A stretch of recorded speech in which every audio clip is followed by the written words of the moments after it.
আমি শপথ না পূরণ করার অপরাধ করেছি, আর সেই জন্য আমাকেই ক্ষমা চাইতে হবে।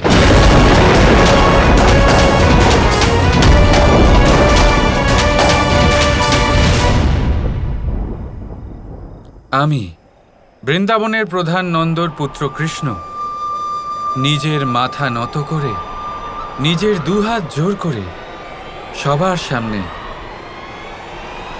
সম্পূর্ণ বিনম্রভাবে আপনাদের থেকে ক্ষমা চাইতে রাজি। আর হ্যাঁ,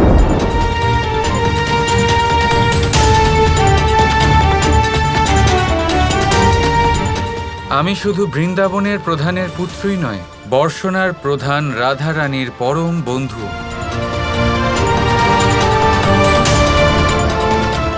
তাই নিজেদের অহংকার তৃপ্ত করার জন্য যদি আপনারা কারোর মাথা আপনাদের সামনে নত হতে দেখতে চান, তাহলে দয়া করে আমাকে বেছে নিন। কি মহাজন বাবু? কৃষ্ণের সামনে তার রাধার পিতার পাগড়ি নিজের চরণে রাখতে বলবে, যাতে কৃষ্ণর অহংকার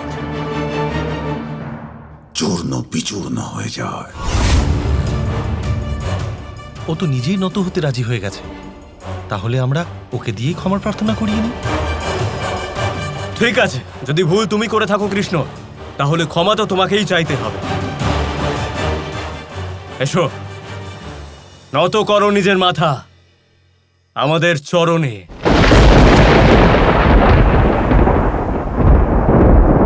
করো ক্ষমা প্রার্থনা আমাদের কাছে।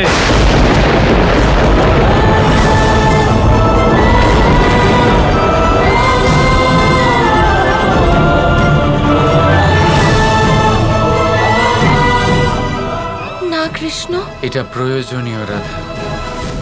এমনিতেও প্রধানবাবু আমার থেকে বয়সে বড়, আর বড়দের সামনে মাথা নত করতে অহংকার কিসের?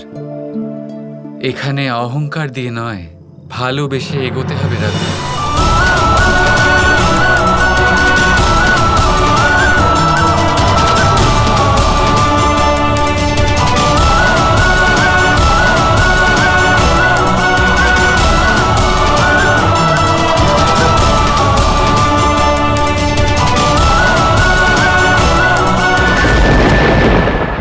দাঁড়াও কৃষ্ণ, দাঁড়াও। ভুল তোমার নয়, আমার হয়েছে, তাই ক্ষমাও তুমি নয়, আমি চাইব। রাধা, জীবনে কারোর সামনে নত হওয়া এতটা গুরুত্বপূর্ণ নয় যতটা গুরুত্বপূর্ণ আমাদের মনের মধ্যে বাসা বাঁধা অহংকারের ভাব, তাকে নত করা। আজ আমাকেই নত হতে দাও রাধা।